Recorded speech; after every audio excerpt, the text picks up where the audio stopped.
Hola, buenos días, ¿cómo están? Muchísimas gracias por acompañarnos a esta sesión de la Ruta ELSA, donde vamos a hablar de compliance legal del acoso sexual laboral.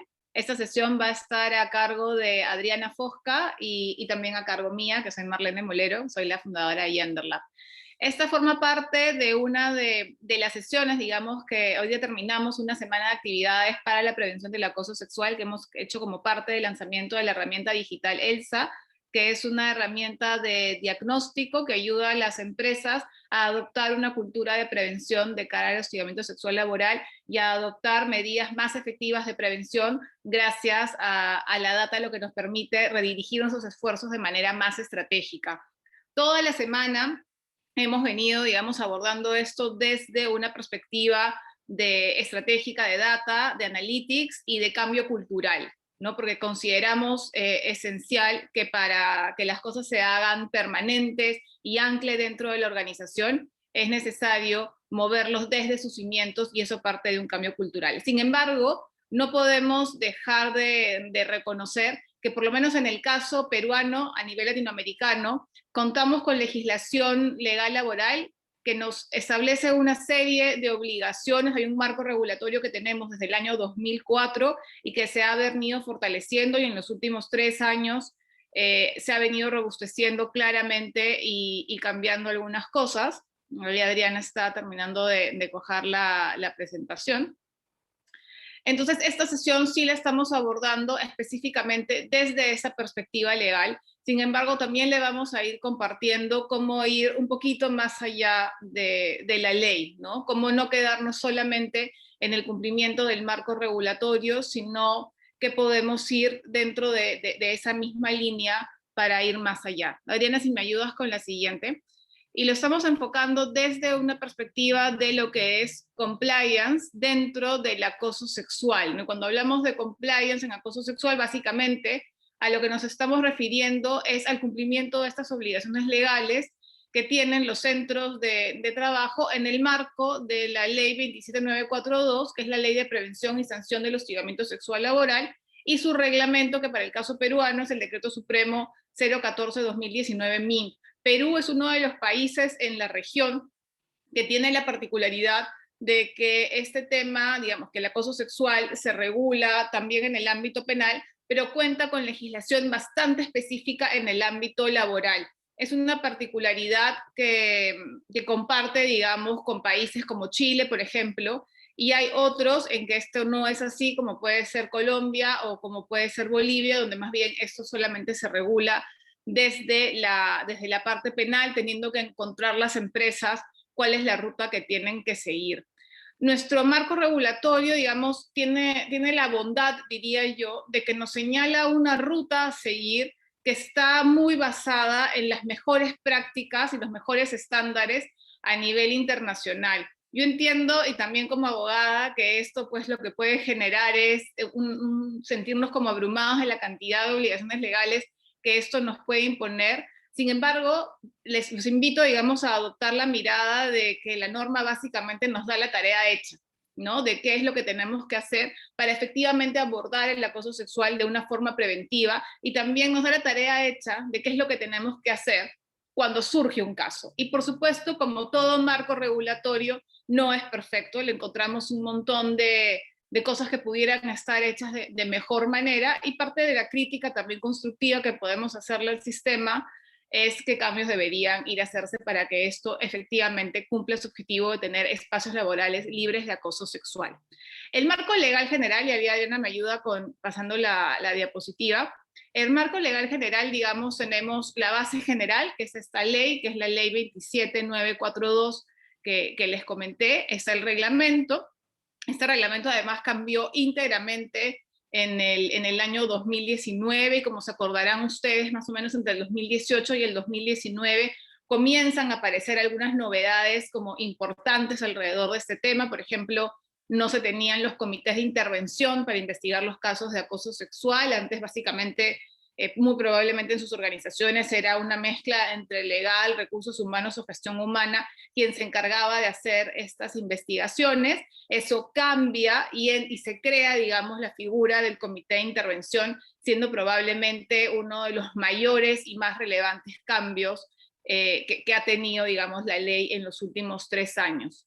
Hay unos lineamientos que en su momento sacó SUNAFIL, un protocolo de inspección, y también tenemos, digamos, sanciones por incumplimiento, porque evidentemente si tenemos obligaciones legales que debemos estar cumpliendo, pues también el Reglamento General de Inspección contempla las sanciones consecuentes si no cumplimos con estas obligaciones. ¿Me ayudas, Adriana, por favor, con la siguiente?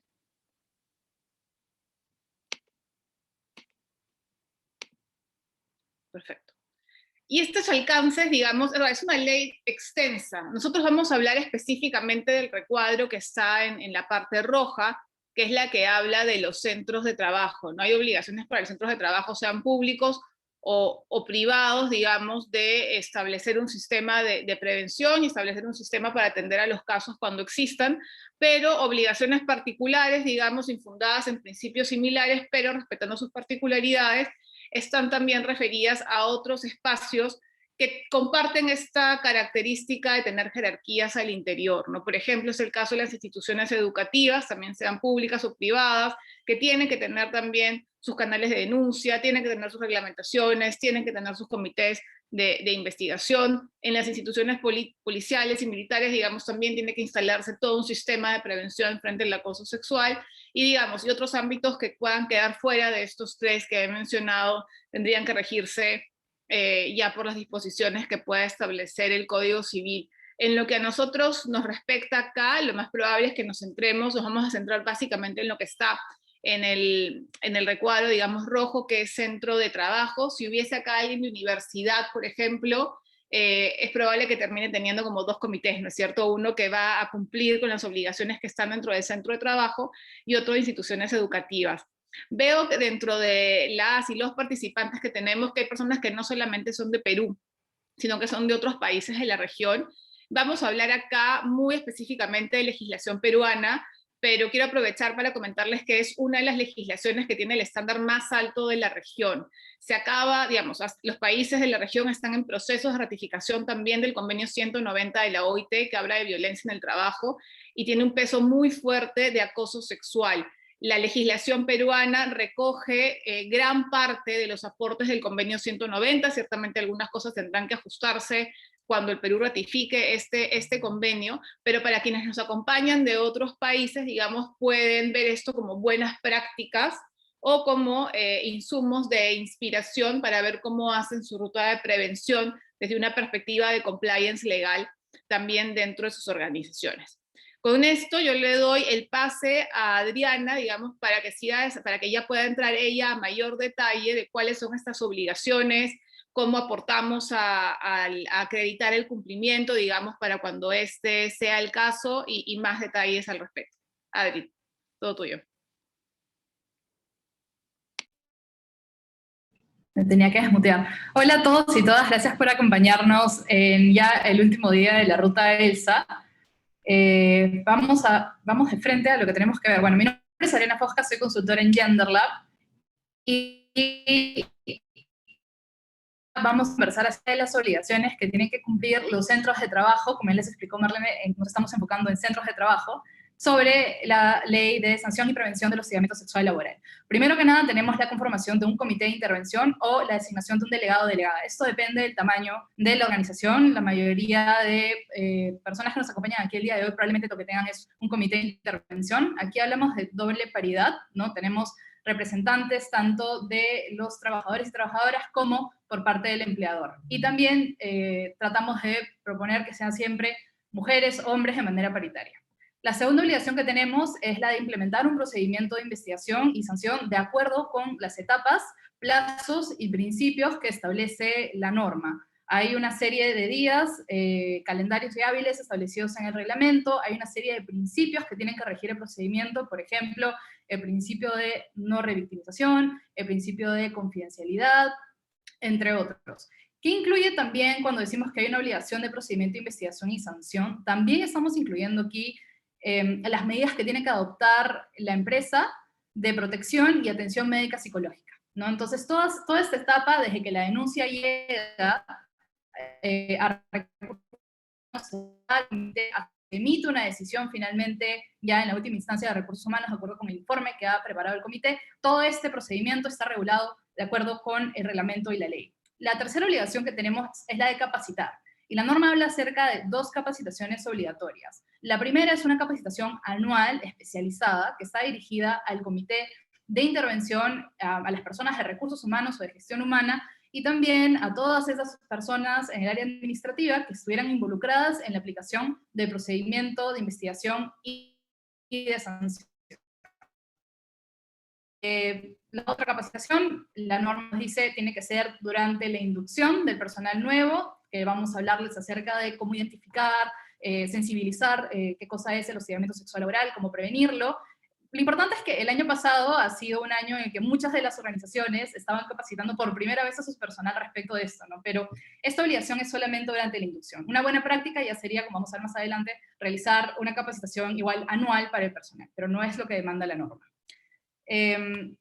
Bien, la cuarta obligación que tenemos es la difusión de información. La difusión de información, y no solamente difusión de información sobre lo que diga la norma, ¿no? Sino que además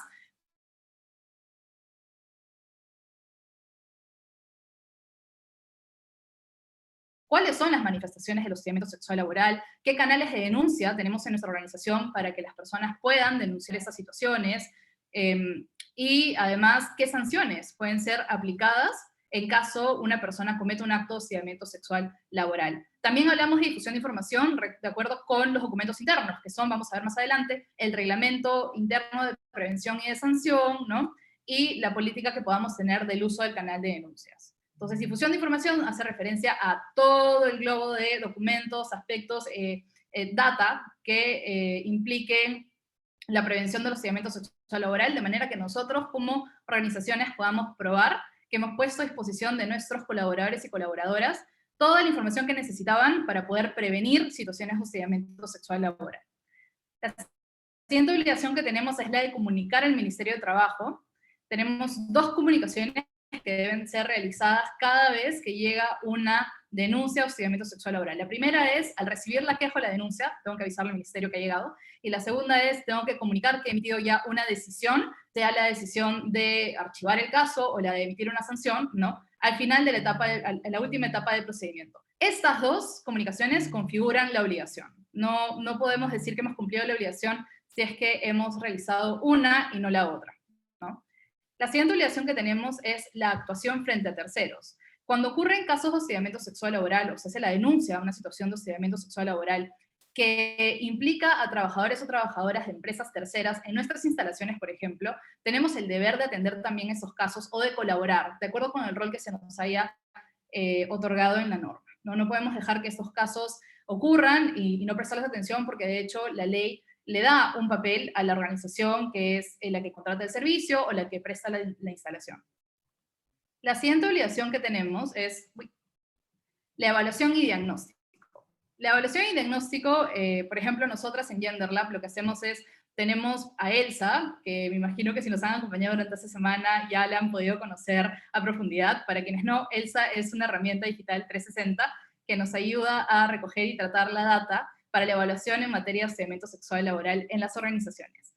Y en realidad también Elsa lo que nos va a ayudar es justamente a mantener la evaluación y el diagnóstico, ¿no? La idea detrás de la evaluación y el diagnóstico es poder demostrar que hay una actitud por parte de la organización de mejorar las prácticas, mejorar los documentos, mejorar los procedimientos y mantenerse al tanto de cuántas situaciones hay de hostigamiento sexual laboral, si el canal de denuncias está funcionando, si sus trabajadores y trabajadoras comprenden qué significa el hostigamiento sexual laboral, comprenden cuáles son las manifestaciones y también comprenden cuál es la política, por ejemplo, de la empresa respecto a tolerancia cero, cómo utilizar el canal de denuncias.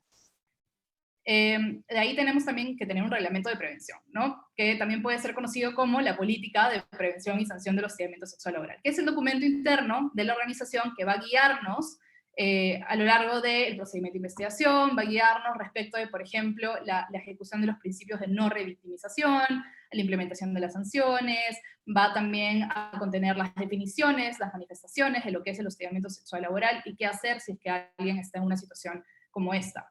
Y finalmente, el canal de denuncias. Quienes estén aquí y hayan visto otras ramas de cumplimiento normativo, otras ramas de compliance, saben que un programa de cumplimiento normativo está cojo si es que no tiene un canal de denuncias. Y la norma, en el caso laboral, también recoge esta premisa.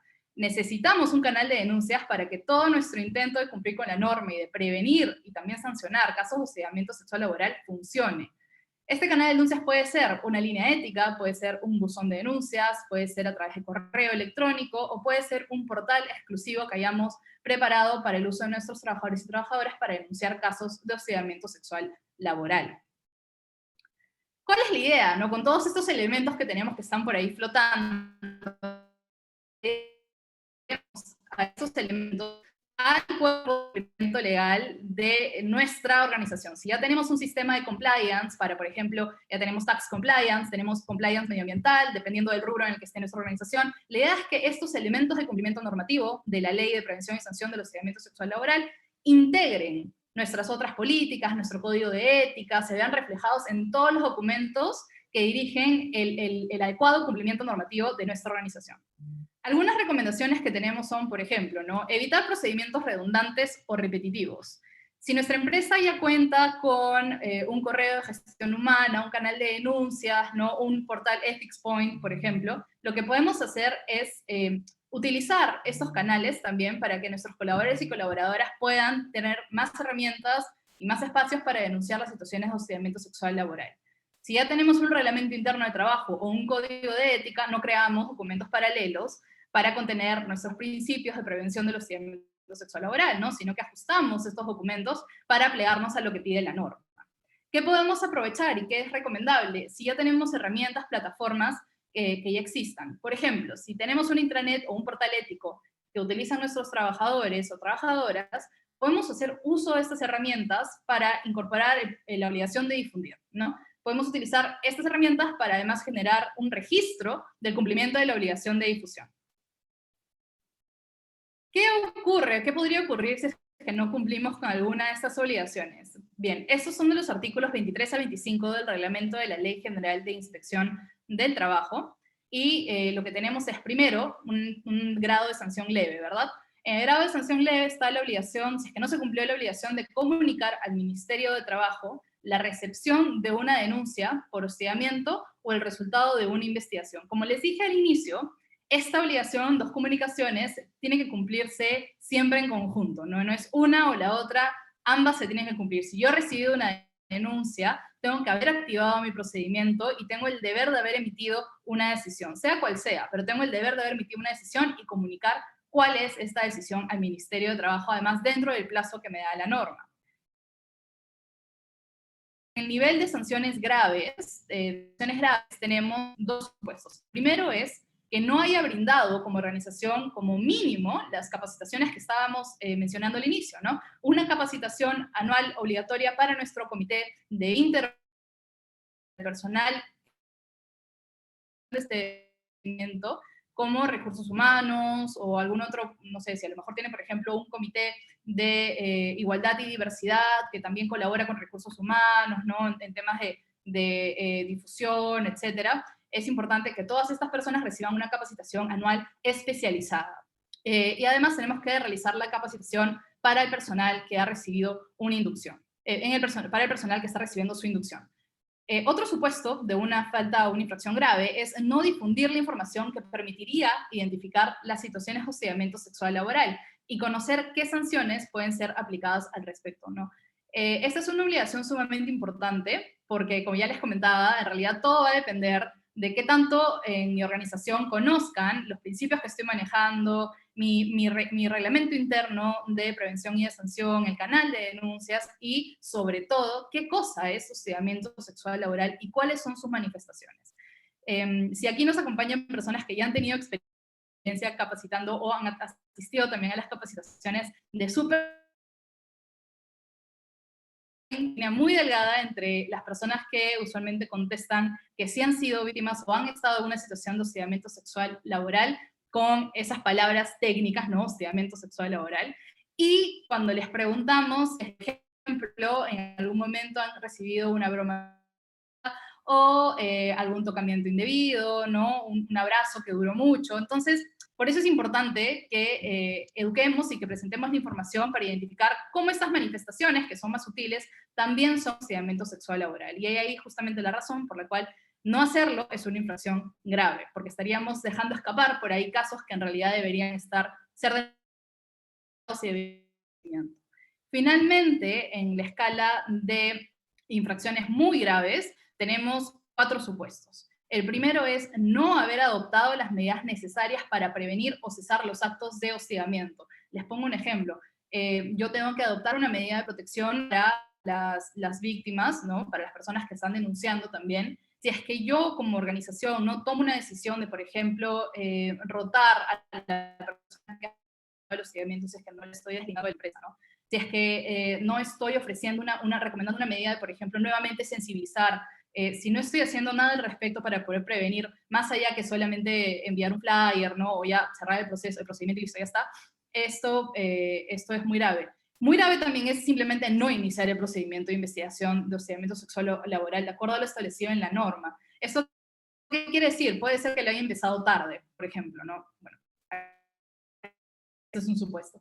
Puede ser que simplemente no le dé inicio, no reciba las denuncias y la persona encargada de gestionar el canal de denuncias no las revise, no levante una alerta, no comunica a recursos humanos, o recursos humanos no las comunica al comité de intervención, y finalmente el procedimiento de investigación no se da o se da muy fuera de los plazos, ¿no? Esto genera también una infracción muy grave.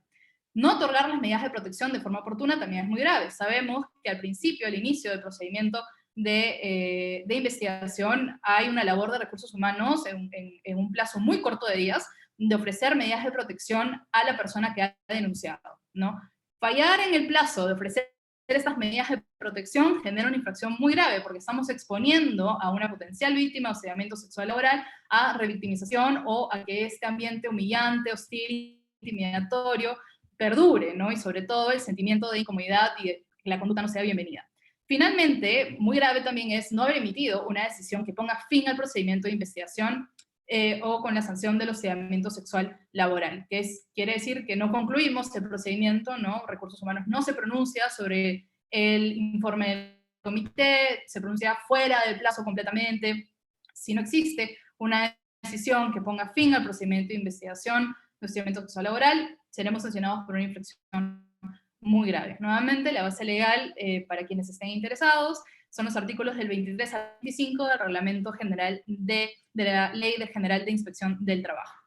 Bien, ¿qué hacemos entonces? ¿No? O sea, ¿qué está funcionando? Porque esto quiere decir, si nos están sancionando, no nos están sancionando gratis. ¿Cómo se entera el Ministerio de Trabajo, cómo se entera la SUNAFIL? Acá les hemos traído algunos datos que pueden ser interesantes para que se hagan una idea de cómo va el panorama de las inspecciones. 337 inspecciones por hostigamiento sexual laboral, 28, solamente 28 fueron de oficio, ¿no? Es decir, por parte de la institución de la SUNAFIL. Y 309 han sido por denuncias de la ciudadanía, ¿no? De personas que trabajaban dentro de la organización. Y esta data la tenemos desde el 2014, que se ha creado la SUNAFIL, al 2020. Entonces ya tenemos a 337 organizaciones que han sido inspeccionadas por motivos de infracciones o potenciales infracciones a la Ley de Prevención y Sanción del Hostigamiento Sexual Laboral.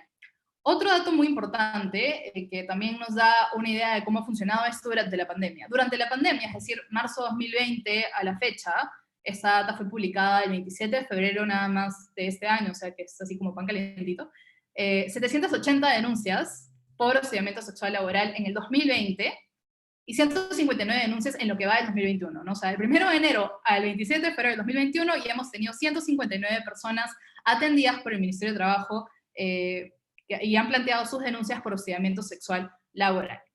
Entonces, no son números pequeños, ¿no? Para quienes han sido personas que han recibido inspecciones de la SUNAFIL o que en algún momento han planteado trabajar sobre temas de denuncias de acoso o lo que fuera, no son números pequeños, ¿no? Obedecen a una realidad que ya hemos visto también durante toda la semana de la ruta ELSA. ¿Qué podemos hacer entonces frente a la posibilidad de que efectivamente dentro de nuestra organización, a pesar de que hayamos hecho nuestro mejor esfuerzo, ¿no? Hemos cumplido con la norma, hemos difundido el contenido del reglamento interno de prevención, hemos dado la capacitación a la inducción, hemos dado una capacitación anual?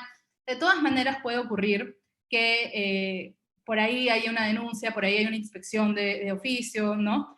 Lo que tenemos que hacer es recoger evidencia jurídica del cumplimiento de nuestras obligaciones. Esto es un principio común, no solamente para el cumplimiento de las obligaciones laborales, sino en general en compliance. Entonces, ¿cómo recogemos evidencia jurídica para demostrar que hemos cumplido con nuestras obligaciones en la norma? Y acá les hemos traído 4 ejemplos de acuerdo con las obligaciones que hemos revisado al inicio del día de hoy.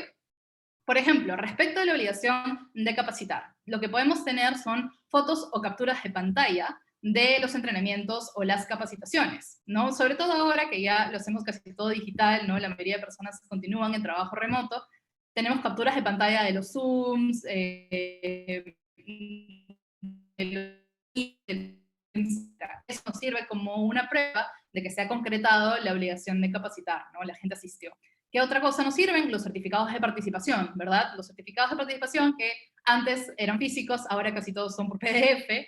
La lista de asistencia, si la capacitación ha sido presencial, la lista de asistencia usualmente es un acta en un formato donde la gente firma, ¿no? Con puño y letra, con su nombre, su DNI, la firma, queda inscrita la fecha y entra al archivo de recursos humanos. También funciona en la lista de asistencia, ahora que todo es digital, una lista de asistencia a través de Excel, ¿no?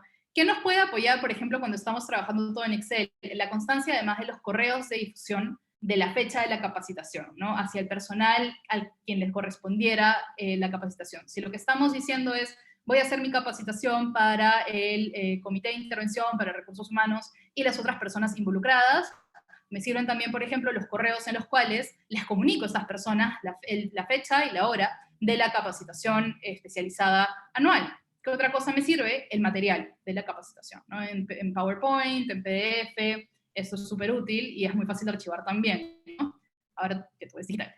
Y finalmente, documentación contable, ¿no? El documento tributario que acredite que el servicio fue contratado, en el caso se contrató a una organización tercera para que dicte la capacitación.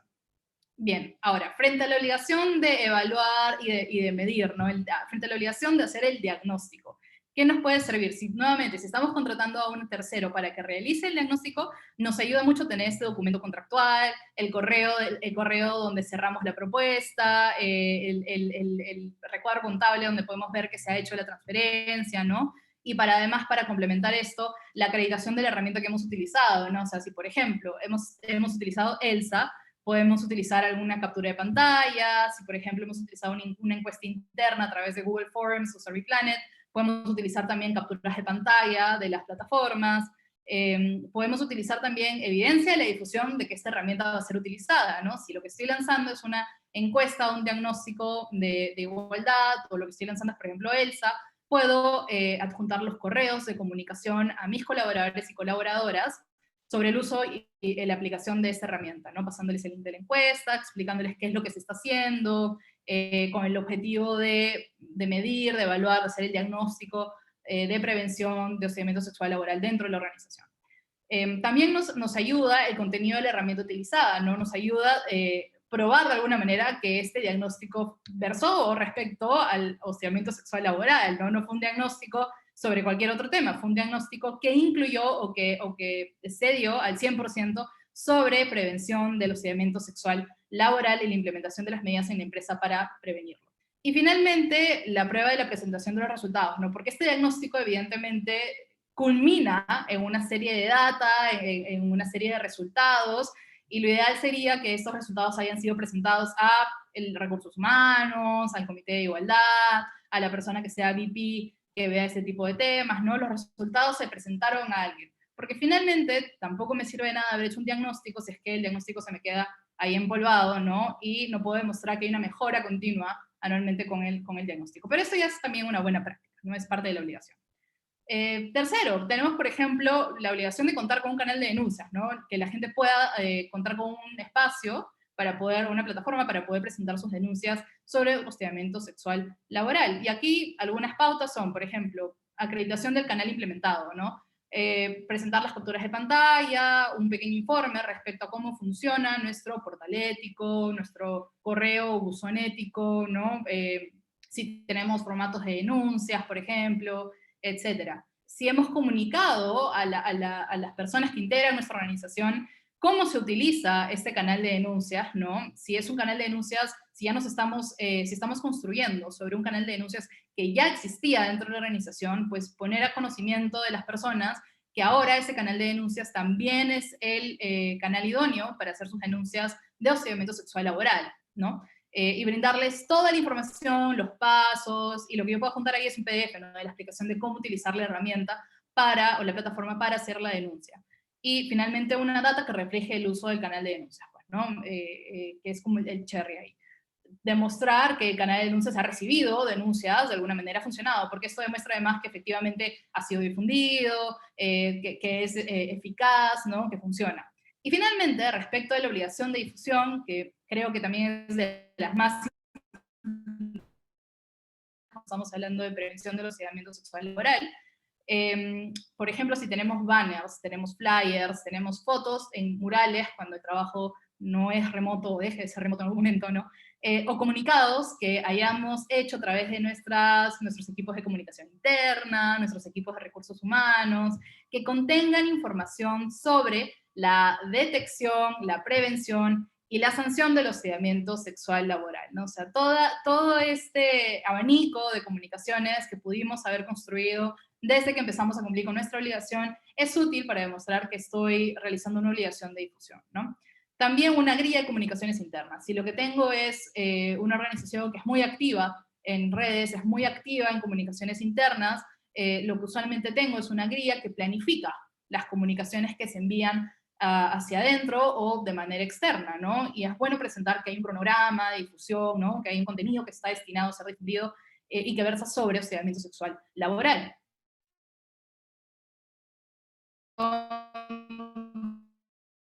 Hecho campaña especial de difusión de hostigamiento sexual laboral, por ejemplo, el 27 de febrero ha sido una fecha vinculada a la prevención de hostigamiento sexual laboral en Perú, y varias organizaciones han aprovechado la fecha para hacer como un recordaris de cuáles son las manifestaciones, qué es el hostigamiento, qué hacer en caso de una situación que una persona considere ese hostigamiento sexual laboral, ¿no? Etcétera. Si lo que he hecho han sido campañas también digitales a través de redes, también lo puedo sumar como un material para sustentar que he cumplido con mi obligación de difundir. Y con todo esto lo que vamos generando es un expediente de cumplimiento que podamos tener ordenado por periodos, ¿no? Sobre todo anuales, porque la mayoría de obligaciones de la norma se mueve de forma anual, anuales, que nos facilite, de todas maneras nos facilite, presentarnos ante una inspección y demostrar que hemos efectivamente cumplido con todas nuestras obligaciones en la norma. Bien, ¿qué hacemos ahora? Y esto nos ha ocurrido sobre todo desde marzo del 2020, ¿verdad? ¿Qué hacemos en tiempos de COVID-19? Siguen siendo las mismas formas de recoger evidencia jurídica, es la misma forma de cumplir, definitivamente no, definitivamente todo ha cambiado, ¿no? Se ha digitalizado el cumplimiento normativo. Algunos ejemplos que tenemos por aquí son los cursos virtuales, ¿verdad? Los cursos virtuales de prevención de hostigamiento sexual laboral. Hay otros cursos virtuales que son ya buenas prácticas, no exceden de lo que demanda la norma, pero que son, por ejemplo, cursos en prevención de sesgos inconscientes, ¿no? Trabajo de liderazgo inclusivo, que en suma lo que hacen es añadir información y herramientas para que tanto mandos medios como líderes clave dentro de la organización puedan difundir el contenido hacia abajo y tengan mejores capacidades para poder ayudar a prevenir el hostigamiento sexual laboral o identificar situaciones de hostigamiento sexual laboral. Tenemos la pantalla de Zoom aquí, que yo me imagino que van a haber habido varias personas que nos acompañan hoy que han pasado por alguna capacitación, no sé si viéndola, pero alguna capacitación a través de Zoom. Acá está la captura de pantalla que yo les mencionaba en la diapositiva anterior, ¿no? La captura de pantalla de los asistentes y las asistentes. Es difícil que las personas prendan su cámara, pero nos puede ayudar finalmente solamente 30 segundos es el final de la sesión para demostrar que la capacitación se ha realizado, ¿no? Y ahora en realidad casi todas las capacitaciones son a través de este vehículo. En realidad también ahora tenemos un gran espacio para innovar en herramientas digitales para el cumplimiento normativo. Les traje un ejemplo que ha sido reciente. Espero que haya alguien por aquí que nos haya podido acompañar el día de ayer y también la semana anterior, que son herramientas como, por ejemplo, Teatro Foro, a través de Zoom, ¿no? Por la semana de la Ruta Elsa, nosotras construimos una pieza que se llama La Celebración, en la cual las personas, bajo la dinámica de Teatro Foro, las personas que asistían podían modificar la situación que estaba ocurriendo, ¿no? Se les presentaba una situación donde estaba habiendo hostigamiento sexual laboral actuada en vivo por Zoom, y la situación se detenía, y luego se le pregunta al público qué opina, se le pregunta al público qué cambiaría, y después de que el público opine a través de un foro, ¿no?, muy corto, la actuación cambia y se toma en cuenta el feedback del público, ¿no? Y vamos viendo cómo la situación puede ir cambiando, una situación donde hay hostigamiento sexual laboral, donde nadie es, o sea, todo el mundo es bystander, ¿no? Nadie pone un pare, nadie ayuda a aclarar la situación, nadie ayuda a que la situación sea vista como hostigamiento sexual laboral, a una situación en la cual las personas están auténticamente involucradas, ¿no?, en un equipo de trabajo, tener o prevenir una situación de hostigamiento sexual laboral. Así que herramientas en realidad digitales para el cumplimiento de nuestras obligaciones en tiempos de COVID-19 tenemos y creo que en realidad creatividad ha sobrado para poder brindarles opciones para que puedan continuar cumpliendo sus obligaciones. Finalmente, recordarles que además el cumplimiento de las obligaciones, y además siempre está bueno que consideremos buenas prácticas adicionales, ¿no?, como ya les he venido comentando, nos ayudan a reducir los costos empresariales que tiene el hostigamiento sexual laboral en nuestras organizaciones. Sabemos que de las personas que pasan por una situación de hostigamiento sexual laboral, el 78% se siente extremadamente frustrado o frustrada, el 63% siente estrés y el 55% tiene dificultad para concentrarse. Esto impacta clara y directamente en la productividad y en la estabilidad y la calidad del clima laboral, ¿no? Entonces, hay un impacto muy positivo, no solamente con el cumplimiento de algunas obligaciones de la norma, sino si cumplimos con todo el paquete de obligaciones que nos da la norma, en realidad vamos a poder estar enfrentando estos tres factores principales de una manera mucho más eficiente, y finalmente eso nos va a ayudar a tener organizaciones que tengan espacios mucho más seguros, mucho más inclusivos de trabajo, donde todos y todas puedan desarrollarse de manera más completa. Bien, finalmente, para terminar, les recuerdo que el día de hoy es el último día de la Ruta Elsa. Hemos tenido este mini taller de cumplimiento normativo en materia de acoso sexual laboral, y hoy día por la tarde a las 3 p.m., de duración de 1 hora, tendremos la última sesión informativa sobre Elsa con Aranzazú. Así que están invitados e invitadas para unirse y conocer un poco más acerca de Elsa. Muchas gracias.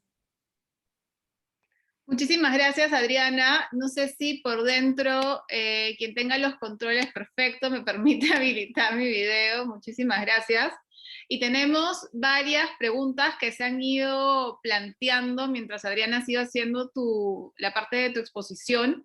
Y esto lo hemos abordado, digamos, desde una perspectiva de compliance, ¿no? Adriana lo que le trajo al equipo de Gender Lab es justamente esa otra mirada, ¿no?, de cómo integrar esto dentro de un sistema de cumplimiento legal más amplio que ya suelen tener las compañías instaladas y no verlo como algo aparte. Y voy a ir resolviendo algunas dudas que han empezado a marcar por acá. Me voy a ir primero a una que se ha ido por el chat, que es de César Munaico, que nos pregunta si el procedimiento, entiendo que el de investigación, puede ser externalizado. O sea, definitivamente creo que uno de los principales cambios y seguramente uno de los que más nos ha incomodado, y yo personalmente tengo todavía una mirada bastante crítica a la creación de estos comités, porque a la luz, por ejemplo, de la data ELSA, los comités tienen problemas para resolver adecuadamente los casos, ¿no? Entonces, dentro de un marco de política pública, esto todavía es un problema, pero finalmente es la obligación legal con la que contamos. Entonces, la pregunta de César es si este procedimiento de investigación puede ser externalizado. A ver, la norma ha dispuesto que es este comité de intervención el que investiga, el que propone una sanción si encuentra que hay acoso, y que finalmente Recursos Humanos o Gestión Humana es quien toma la decisión final. Entonces, desaparecer la figura, digamos, de este comité de intervención no es algo que para la norma peruana sea permitido. En Colombia, por ejemplo, lo que existe es la figura del comité de convivencia, y más bien ahí tenemos la figura inversa, porque no es claro si el comité de convivencia, digamos, debe ver o no este tipo de casos, y hay varias interpretaciones. Ahora, si bien el comité de intervención en el Perú no puede desaparecer y externalizarlo totalmente, nada impide que pueda tener un nivel de asesoría, ¿no? Y de hecho, hasta que esté, digamos, preparado o los integrantes se sientan adecuadamente preparados para poder resolver y abordar bien estos casos, sí sería, digamos, recomendable que cuenten con los recursos y los apoyos suficientes para poder conducir estas investigaciones. De hecho, me parece que viene siendo práctica común que recurran a sus áreas de asesoría legal, sea internas o externas, para que los acompañen en estos procesos, no para que los reemplacen, pero sí para que los vayan acompañando en estos procesos. Y quiero empalmar, digamos, esta pregunta que hizo César con una pregunta de un espectador anónimo que tenemos en la parte de preguntas y respuestas. Y ese hay un tiempo mínimo para las capacitaciones que tiene que pasar el comité paritario. La norma en el Perú no ha establecido un tiempo mínimo para, digamos, cuánto tiempo tienen que durar estas capacitaciones. Ha señalado que estas capacitaciones, digamos, deben ser especializadas, ¿no? Y además que deben refrescarse o repetirse con una periodicidad anual. Y acá ya depende de qué es lo que estemos buscando hacer nosotros. Si estamos buscando simplemente cumplir la ley, pues probablemente, digamos, haremos el check en las obligaciones legales como una capacitación de 1 hora. Eso, digamos, nos podrá cumplir la obligación legal, pero nos va a meter en una serie de otros problemas legales, porque con 1 hora ese comité no va a estar listo para absolutamente nada.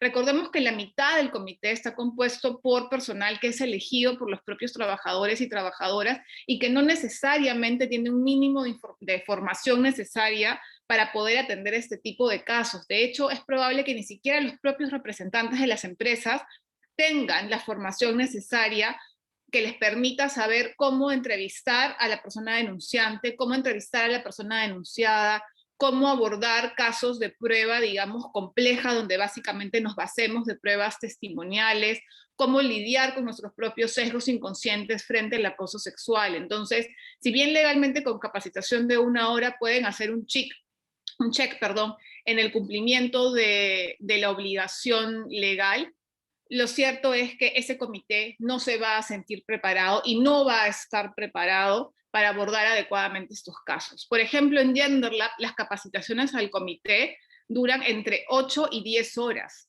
¿no? Y tenemos tenemos psicólogas que intervienen, tenemos abogadas que intervienen, y tenemos sobre todo expertas en género que acompañan toda la investigación, todo el proceso de formación, porque una obligación de la norma, digamos, es que los procesos de investigación y toda la estrategia de prevención de acoso sexual de la organización tenga enfoque de género, ¿no? Entonces nosotras, digamos, también por el perfil de quienes estamos dentro de la organización, compatibilizamos la parte legal y la parte de psicología junto con el enfoque de género, y las empresas, y hemos capacitado al día de hoy, si mal no me equivoco, entre 60 y 70 comités ya en este momento, invierten un tiempo considerable y lo refuerzan, digamos, en similar cantidad de horas al año siguiente, ¿no? Entonces su preparación tiene, desde el momento 1, empiezan a resolver, digamos, distintos casos y vamos profundizando en ese nivel de dificultad, ¿no? Entonces depende, digamos, cómo lo quieran ir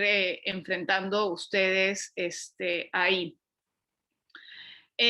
Otras preguntas, digamos que tengo un par de preguntas acá que son de Andrea Meneses. ¿Cómo estás, Andrea? Además la conozco, y hay una difícil también, ¿no? Porque la quiero tocar porque creo que estamos entrando en este hilo de conversación de las decisiones que tengo que tomar, ¿no? Si simplemente hago el check en las obligaciones legales o si doy un paso más allá.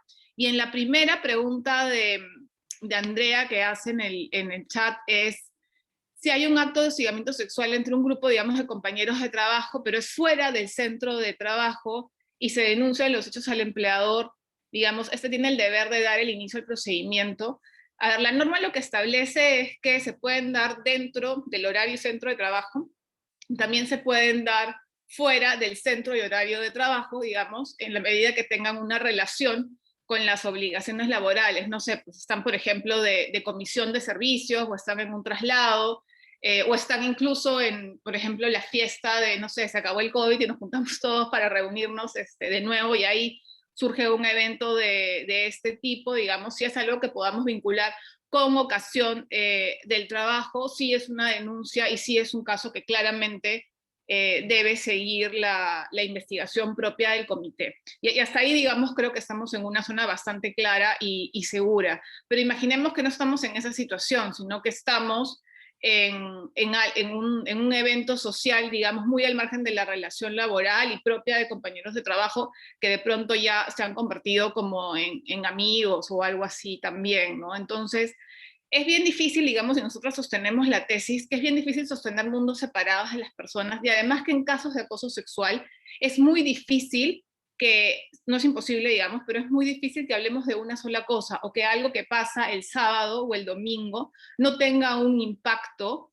sobre los demás días de la relación laboral, ¿no? Entonces, digamos, es probable que sea un continuo de actos, ¿no? Y ese continuo de actos, digamos, lo que va a habilitar es la incorporación de este caso dentro del proceso de investigación. Otra cosa que se hace mucho también es dentro de los códigos de ética o dentro de los reglamentos internos de trabajo, poner que estas conductas se esperan, digamos, también al margen de la relación laboral. Y si ya estamos, digamos, literalmente fuera de la relación laboral y se trató efectivamente de un único suceso y no tenemos cómo jalarlo o cómo vincularlo, es el momento en que nos vienen las decisiones difíciles, ¿no? Porque este terreno, digamos, tampoco está exento de contingencias legales o de contingencias laborales, ¿no? Entonces en algún momento vamos a tener que medir hasta dónde vamos a ir a asumir una contingencia por abordar un caso que muy probablemente, o eventualmente en el caso que Andrea plantea, está fuera de los márgenes, ¿no? Quisiera abordar acá también y muy brevemente, y esto es una recomendación que viene bastante de la práctica, una opinión legal sobre la pregunta de Andrea podría ser, mira, este caso no es laboral, pasó, digamos, en la fiesta que ellos hicieron de cumpleaños, no tiene nada que ver con nosotros, ¿no? Y nos damos media vuelta y le respondemos, decimos, no tiene nada que ver con nosotros, digamos, ya, ándate a la comisaría, mira cómo lo arreglas, una cosa así, ¿no? Ese caso es un potencial escándalo, por ejemplo, en redes sociales. Y en redes sociales o para la reputación empresarial, una respuesta como no pasó dentro de mi centro de trabajo, dentro de mi horario de trabajo, no va a ser suficiente.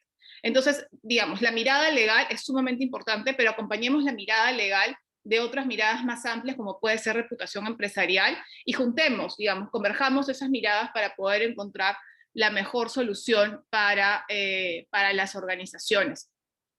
Betty Busquiza, digamos, nos comenta también dentro de las preguntas y vinculado nuevamente el tema de capacitaciones, es que confunden mucho la capacitación general, que es esta que debe recibir todos los trabajadores, con la capacitación especializada, ¿no? Entonces, muchas empresas incluso muestran las mismas diapositivas, ¿no? Y hay una guía, digamos, de hostigamiento sexual que sí que señala incluso los temas puntuales que cada una de esas capacitaciones debe abordar, ¿no? Nuevamente, la capacitación que tiene que tocar el comité, que es esta capacitación especializada y que también la deberían seguir las personas de recursos humanos, va muchísimo más a profundidad y por eso es que suele durar o debería durar muchísimo, muchísimo más tiempo.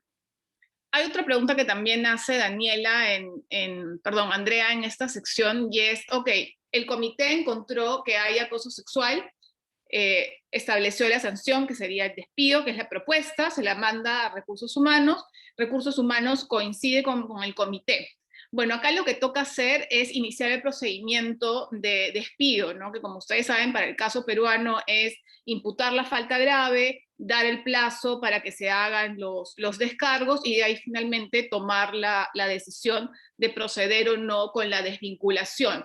Pero, digamos, no hay como no hay un corte, ¿no? No es que se pueda limitar, digamos, nuevamente ahí el derecho de defensa, sino que simplemente ya se comunica la decisión, se le imputa formalmente la falta grave, porque lo que se ha hecho hasta entonces, acuérdense que es investigar, digamos, si hay o no una falta grave. Lo que hace el comité y ratifica recursos humanos es investigar si hay una falta grave. Entonces concluye que hay falta grave, se le imputa la falta grave al trabajador o trabajadora, digamos, si sea el caso, descargos, y luego ya nos vamos finalmente con la decisión de hacer o no de hacer o proceder o no con el despido.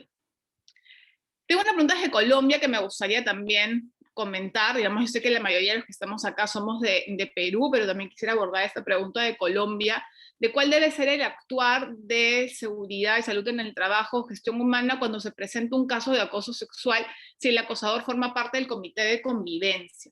En Colombia, a diferencia de Perú, no existe un comité de intervención. Ellos tienen un comité de convivencia, digamos, que no termina de quedar muy claro en la legislación laboral colombiana si debe o no ver los casos de acoso sexual. Entonces, algunas empresas toman la decisión de que los casos los vea el comité de convivencia y otras empresas toman la decisión que los vea directamente Recursos Humanos.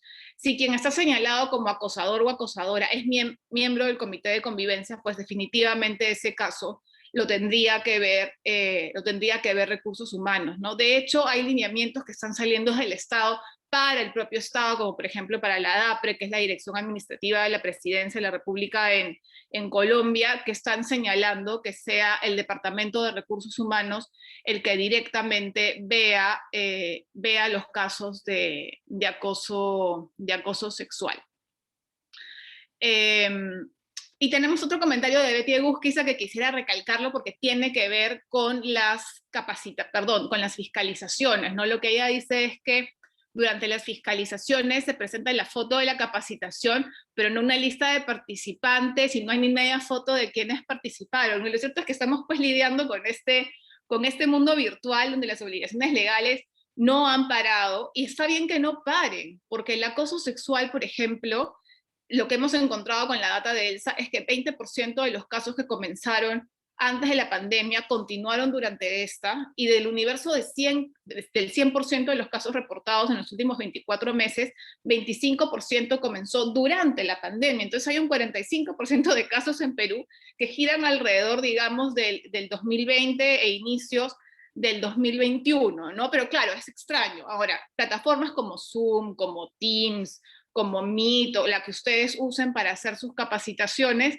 tienen la función de que las personas se registren para asistir a la capacitación. Yo, por ejemplo, voy a salir de este Zoom y voy a saber qué personas han entrado, ¿no? Y eso me va a permitir tener una lista de asistentes, ¿no? Entonces, eso juntarlo con la parte de las fotos, digamos, y asegurarnos que no sea solamente de pronto la primera pantalla, sino si tenemos 2 o 3 páginas de imágenes, también puede ayudarnos con eso, ¿no? La fiscalización también laboral también tiene que ir adecuándose, y estoy segura que lo está haciendo a estas nuevas tecnologías, y también entender que no todo el mundo siempre puede prender la cámara, ¿no? Pero en general, en la medida que en algún momento tengamos la mayor cantidad de imágenes juntas, ya está. Entonces es el cúmulo de cosas, ¿no? Se presenta la convocatoria, se presenta la lista de asistentes que te expide la propia plataforma, se muestran las fotos, se muestra el contenido de las capacitaciones, y entonces, digamos, ya el cúmulo de las pruebas es lo que nos permite concluir que la obligación se ha cumplido, o en el caso contrario, que la obligación no se ha cumplido, ¿no? Pero bueno, creo que hemos atendido la mayor cantidad de las preguntas que hemos podido tener acá. Creo que este es un tema en construcción, en evolución. Es algo que, si bien tenemos leyes del año 2004, es de manera reciente que se le empieza a dar un peso mucho más importante a esto. Está bien que se le dé. La prevención es clave, integrarlo dentro de los sistemas de compliance legal puede ayudarnos a dar un mejor seguimiento y a un mejor cumplimiento de esto. Les recomendamos siempre mucho desde GenderLab ir más allá de la ley, de innovar, de ser creativos con la forma de capacitar. Finalmente, de lo que se trata no solamente es de hacer el check en la cajita de cumplimiento de la obligación legal, sino efectivamente de bajar la prevalencia del acoso sexual en las organizaciones, de bajar la tolerancia frente al acoso sexual en las organizaciones, y construir de manera conjunta espacios laborales sin acoso. Muchísimas gracias por acompañarnos, y sé que muchos de ustedes nos han estado acompañando durante toda la semana. Ha sido un gran esfuerzo por parte del equipo de GenderLab. Todas estas videos y capacitaciones y sesiones que hemos tenido van a estar colgadas o están ya colgándose en la página web de GenderLab. Y si quieren saber más sobre ELSA, que es esta herramienta de diagnóstico que les puede ayudar a cumplir con esta obligación legal que tenemos en Perú de tener un diagnóstico anual sobre la situación de acoso sexual, pueden entrar a www.genderlab.io, y gracias al apoyo del Banco Interamericano de Desarrollo con el que hemos desarrollado esta herramienta digital, tenemos un número de espacios disponibles para empresas de Bolivia, Colombia y Perú, para que puedan usar la herramienta por 2 años libre de costos, además de tener acceso a una serie de capacitaciones que les van a ayudar a cumplir con muchas de las obligaciones que hemos repasado en esta sesión. Muchísimas gracias y nos estamos viendo. Chao.